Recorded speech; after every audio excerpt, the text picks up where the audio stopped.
Bom dia, pessoal. Só para mostrar para vocês onde se encontra o material de apoio da nossa semana 4, tá? Então, você vai na plataforma EAD, onde se encontra as disciplinas que você está cursando. Você escolhe a disciplina Introdução ao Cálculo, tá? Você vai entrar nessa página aqui na plataforma. Então, você vai baixar até a semana 4, até a unidade 4. A unidade 4 ela trabalha funções afins, tá? Então, o material de apoio de estudo está aqui, ó, nesse segundo bloco aqui de informações.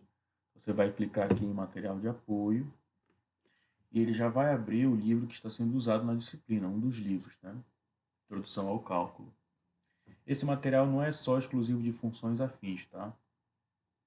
Os temas são variados aí dentro. Você vai ter que procurar funções aqui dentro. A função vai estar a partir da página 150, 148, 150, tá? Vou mostrar para você. Então, você vai, tá? Procurando. E aí você vai chegar no tema de funções. Inicialmente, aqui em funções, que é o capítulo 4. Inicialmente, aqui você tem toda a parte teórica dos estudos de funções, tá? A teoria de funções, não especificamente sobre um tipo de função, aqui no capítulo 4 especificamente funções, tá? Então aqui o livro te traz informações sobre os conceitos de função e aplicações, tá? Exemplos, tá? E aí você vai fazer a leitura. Durante a sua leitura, se tiver dúvida, aí você manda mensagem para o tutor, que o tutor pode te auxiliar na tua dúvida, tirando a tua dúvida ou te enviando algum arquivo, alguma informação importante que vai te ajudar a entender o conteúdo. Certo, pessoal? Então, essas informações sobre a parte introdutória de funções é muito importante, porque caso tu vá continuar, tu precisa conhecer, porque vai te ajudar muito no estudo de cálculo, que é as próximas disciplinas. E também, você está estudando para ser um licenciado na disciplina de matemática, você vai ser professor de matemática. Então, essa simbologia elas são importantes para o professor conhecer, porque ele vai repassar aos alunos essas informações. Tá? Por exemplo, que essa simbologia, por exemplo, o domínio de f, sendo do f uma função, é denotado como D maiúsculo, e a letra que tu está usando para a função entre parênteses. A imagem de f vai ser denotado I maiúsculo, M minúsculo, e entre parênteses a letra que tu está usando para a função, tá? Está denotando a tua função, então vai ser IM, entre parênteses o f, que é a imagem da função f. Então essa simbologia você tem que decorar. Não tem outro jeito, tá?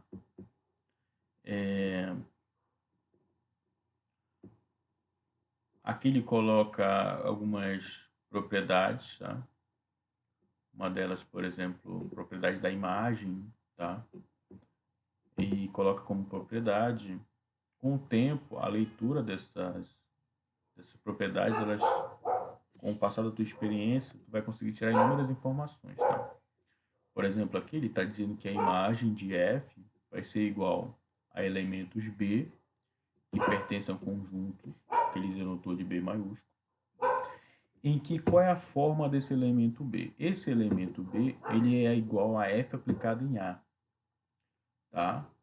Então, já aqui já existe uma função que transforma, tá? Que transforma A e leva até o elemento B. E quem é esse A minúsculo? Esse A minúsculo é um outro conjunto, ele denotou de A maiúsculo, tá? Só que a gente consegue identificar algumas informações. Uma delas, que aqui trata-se de dois conjuntos, ele chamou um dos conjuntos de A maiúsculo, o outro de B maiúsculo. Em que essa função f está tendo o trabalho de relacionar elementos do conjunto A maiúsculo com elementos do conjunto B maiúsculo, tá? Então, só essa propriedade já traz todas essas informações. Na verdade, ele está dizendo isso aqui, ó. Só na leitura da propriedade, ele está dizendo isso aqui, que existem dois conjuntos, tá? Então, você tem conjunto A, você tem conjunto B maiúsculo. Os elementos desses dois conjuntos vão ser relacionados, não vão ser relacionados de qualquer forma, tá? Existe, para fazer essa relação, essa função que ele chamou de f, tá? Então, você tem aqui elementos A no conjunto A maiúsculo e elementos B no conjunto B maiúsculo. Então, a lei dessa função vai levar esse elemento que está em A até o elemento que está em B. Tá? É isso que aquela propriedade está falando. Tá bom? Com o tempo, a leitura das propriedades vai conseguir absorver muitas informações com a experiência de leitura. Você precisa ler esse material, tá? E aquilo que eu falei, lê o material, dúvidas, envia mensagem para o tutor que ele vai tirar a tua dúvida, tá?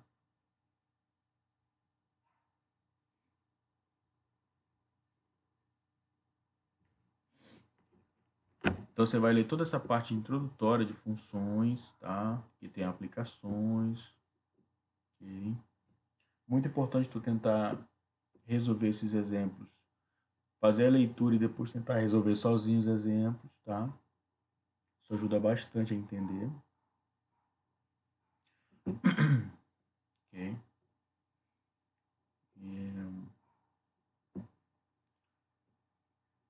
Ok, aqui tem exercícios propostos. Ok. Ok. Funções injetoras, funções sobrejetoras. Eu sei que é um tema que tu vai precisar muito em cálculo também. Tá? Muito importante fazer essa leitura.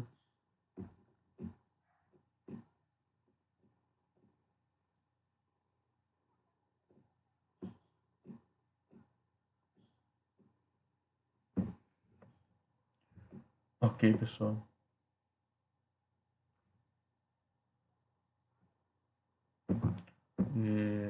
Função inversa. E aqui tem muito exercício legal que você pode tentar fazer. E aqui no capítulo 5, você vai encontrar as funções elementares, tá? Então, o tema da nossa semana é a função afim, tá? Isso aqui está no 5.1. Você vai encontrar, acredito que a partir da página 181, tá? Função afim. Então, aqui ele coloca para ti a parte teórica da função afim. A função afim ela é uma função de R em R, tá? Em que R, esse R maiúsculo com esse design aqui, com essa forma, representa o conjunto dos números reais, tá? Então, ela vai levar elementos, números reais em números reais, tá? Então, essa é a função afim.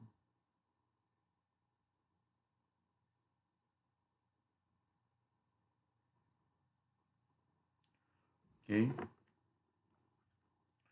E ela se chama função afim quando existem constantes reais, tá? O A é constante real, o B é constante real, em que a lei da função tem que ser esse tipo aqui, ó. Então, para ser função afim, a lei da função tem que ser esse tipo aqui, ó. Esse modelo, tá? AX mais B. Em que esse x é o número real. E vem as informações, tá? O conjunto R é o maior conjunto de valores para os quais é possível encontrar f de x. Quando o domínio é especificado, estaremos considerando como conjunto R. Ok? Um exemplo da situação real descrita por uma função afim é o preço a pagar por uma corrida de táxi. O valor da corrida depende da distância percorrida, que é em quilômetros, e dos valores constantes do quilômetro rodado e da bandeirada. Okay. A distância percorrida em quilômetros é multiplicada por uma constante A, que é o valor do quilômetro rodado, e este produto adicionado a um valor da constante inicial B, que é o valor da bandeirada, resultando o preço a pagar. Okay? Assim, a distância percorrida em quilômetros é a variável independente x, e f de x, que é x mais b, ou esse f de x você pode usar uma letra y também, tá? sabendo que esse y representa a imagem, ou seja, elemento do contradomínio, e escrito dessa forma x mais b. Tá? Então aqui ele coloca exemplos de funções afins aqui. Tá? Lembrando que o A é o que acompanha x, okay? Então aqui o A é 3, e o B é o termo independente que a gente chama. Por que independente? Porque ele não está acompanhando nenhuma variável, tá? Independente de variável. Então aqui o B, que é o termo independente, é 7. Aqui, por exemplo, você tem menos x, tá? Então existe um elemento que está multiplicando x aqui para chegar em menos x, tá? E aí você tem que ter aqui a informação, ó. Então, lá eu tenho, vou voltar aqui para a gente ver, tenho g de x igual a menos x mais 1. É isso aqui que eu tenho, tá? Eu tenho g aplicado em x menos x mais 1, tá? Lembrando que a função afim, o y, a função afim é ax mais b. Então, quem está acompanhando aqui, o b, fácil identificar, né? B aqui, ó, é 1. E para que aqui esteja menos, basta multiplicar por menos 1. Né? Por exemplo, se eu quero transformar x em menos x, basta eu pegar x e multiplicar por menos 1. Porque menos 1 vezes x é menos x. Então aqui, o valor de A vai ser esse número que multiplica x para que x fique negativo, tá? Então aqui a gente descobriu que o b é igual a 1, que é o termo independente, e o A igual a menos 1, tá? Basicamente dessa forma você vai fazer. Vai identificar tanto o termo que acompanha o x, que é o A, e o termo independente, que é o B.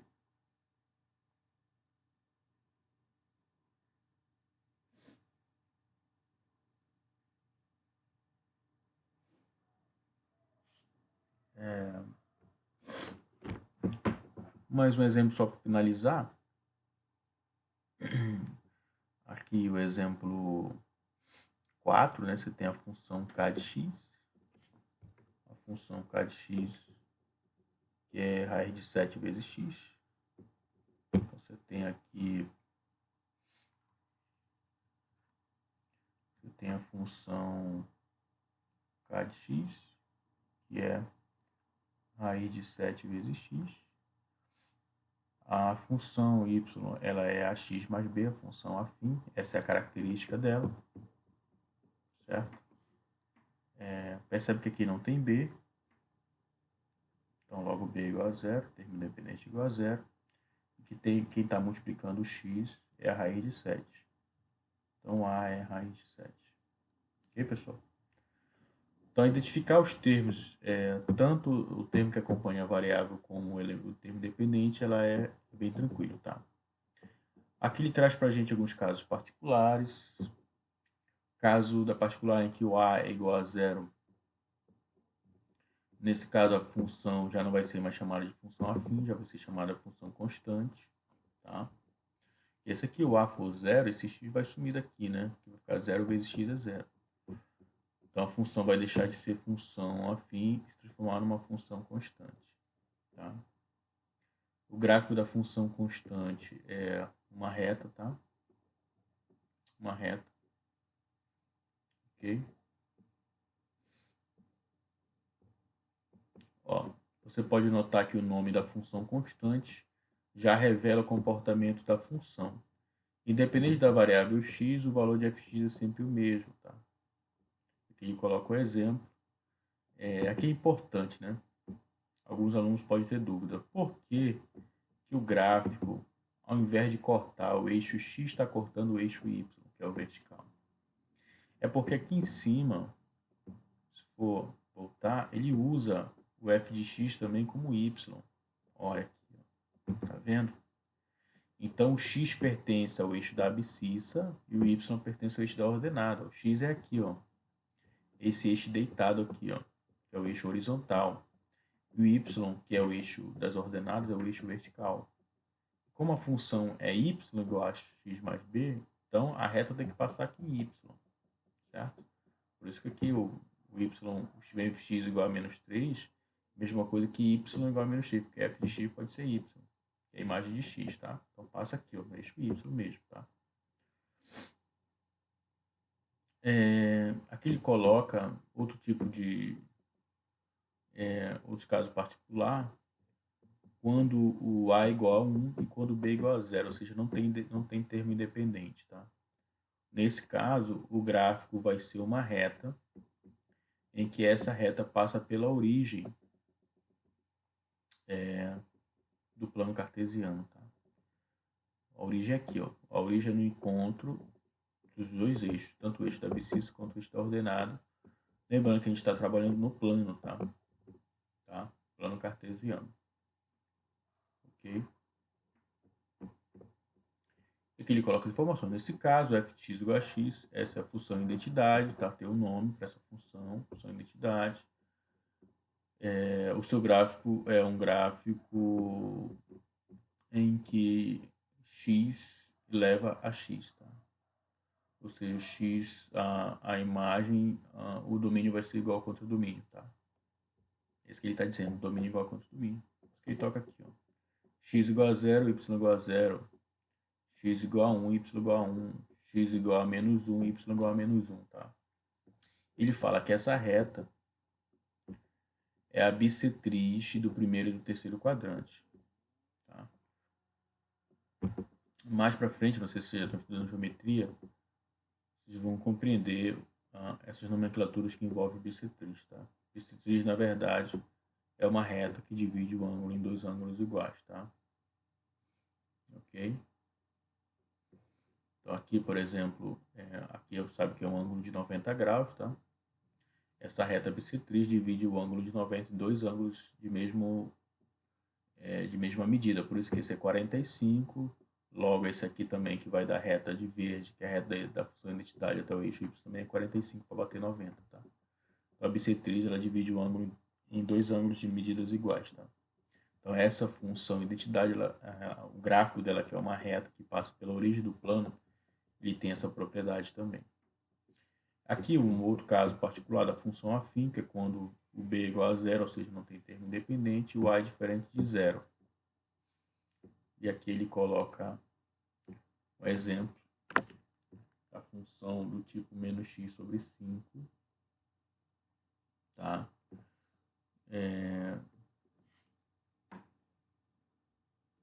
Essa função com esse modelo aqui, ó, em que não tem o termo independente, ou seja, o b não tem, ela é chamada de função linear, que é um caso particular da função afim, tá?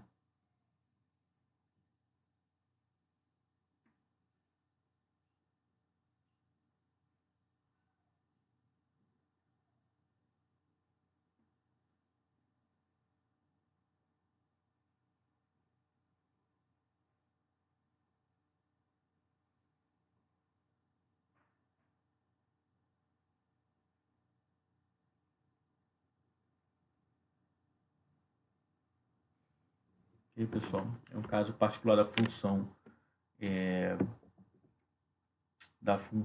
afim, chamada de função linear. Tá? E outra forma, professor, como é que eu consigo montar esse gráfico aqui? Eu posso montar fazendo as continhas, aplicando a função? Você pode, tá? Facilita muito para te visualizar o que está acontecendo, tá? Ok? Vamos tentar montar isso aqui, tá? f de x igual a 2 sobre 5. Qual é a outra que temos aqui? Menos 5 menos x sobre 5, tá? Compreendi. Você vai ficar fazendo as aplicações, tá? Por exemplo, vamos fazer isso aqui. F de x igual a 2 sobre 5 de x, tá? 2 quintos de x. Quer dizer, você fazer a substituição dos elementos também te ajuda a visualizar o que está acontecendo com a função, tá? O gráfico dela também. Vai te ajudar a visualizar o comportamento do gráfico da função. Essa função lá, por exemplo, ela é f de x igual a 2 quintos de x, tá? Então, f de x igual 2 quintos de x, tá? Percebe que ele não tem um termo independente, que é o b. Aí a gente acabou de aprender que quando não tem o b, é uma função linear, não é isso? É uma função linear.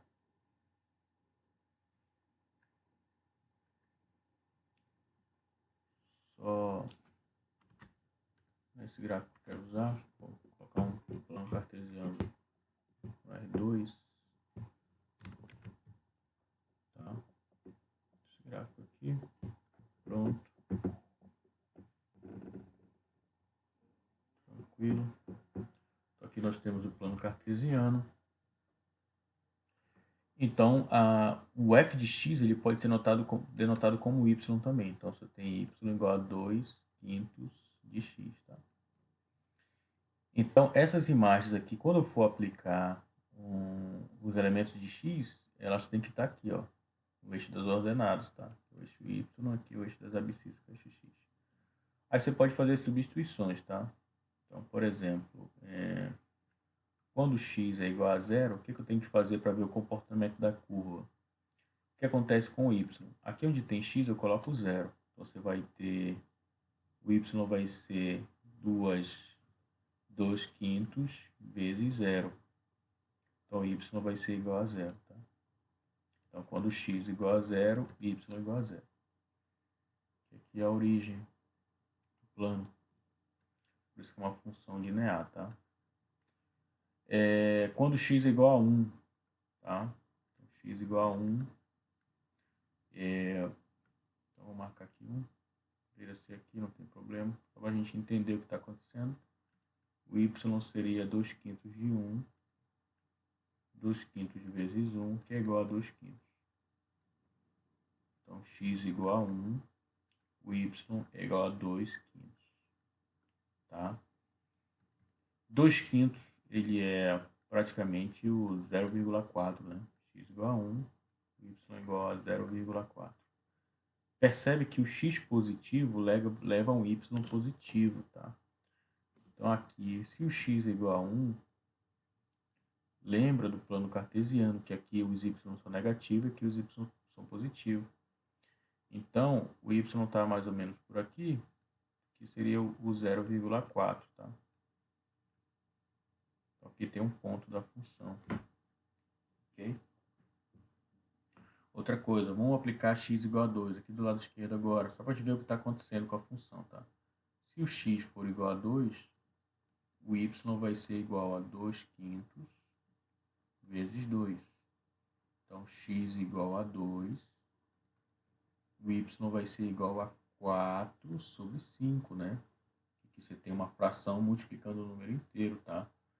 O numerador multiplica o número inteiro e conserva o denominador. E 4 dividido para 5, então quando x é igual a 2, é 0,8. Então o que você consegue identificar nesse padrão aqui? Ó? Percebe que o x está aumentando e os valores de y também estão aumentando. Por exemplo, x igual a 2, esse aqui, e o y já foi para 0,8, que é o dobro de 0,4. Tá? Então, isso aqui seria esses pontos. Então, aqui eu já marquei 3 pontos. Então, esse é o comportamento dessa função. E por aqui passa uma reta, né? E na origem vai passar a reta. Tá? Esse é o comportamento da função. E eu sei também, eu consigo identificar que quando eu usar valores de x menores que zero, as respostas de y vão ser menor que zero. Tá? Okay? Então, esse gráfico vai continuar para cá também. Você pode até fazer uma aplicação. Por exemplo, você pode usar o x igual a menos 1, tá? Só para confirmar o que eu estou falando, vamos usar aqui embaixo. X igual a menos 1, o y vai ser igual a 2 quintos, que multiplica menos 1, que é igual a menos 2 quintos, tá? Viu que ficou negativo. Então, quando x é igual a menos 1, o y ficou negativo também, menos 2 quintos. Tá? Então, a x aqui igual a menos 1, o y também vai ser negativo. O ponto não pode ser exatamente isso aqui, tá? Só estou exemplificando para te entender. Então, aqui tem o menos 1, abscissa, e aqui o menos 0,4, que é esse valor aqui, ó, negativo. Então, a gente exemplificou aqui visualizando o gráfico dessa função, essa aqui, né, que a gente está montando, bem parecido com o que a gente fez aqui, ó, tá? E só te mostrando que em determinados momentos é importante você fazer a substituição dos elementos, porque elas vão te mostrar como que está, você consegue visualizar o comportamento do gráfico, tá, pessoal? Aqui ele traz algumas exemplificações de gráfico, importante também você fazer uma leitura. E quando pintar as dúvidas, não esqueça, sempre enviar a mensagem ao tutor, que ele pode te auxiliar em determinadas dúvidas. Tal, então, te mostrar caminhos que podem facilitar o teu entendimento. Certo, pessoal?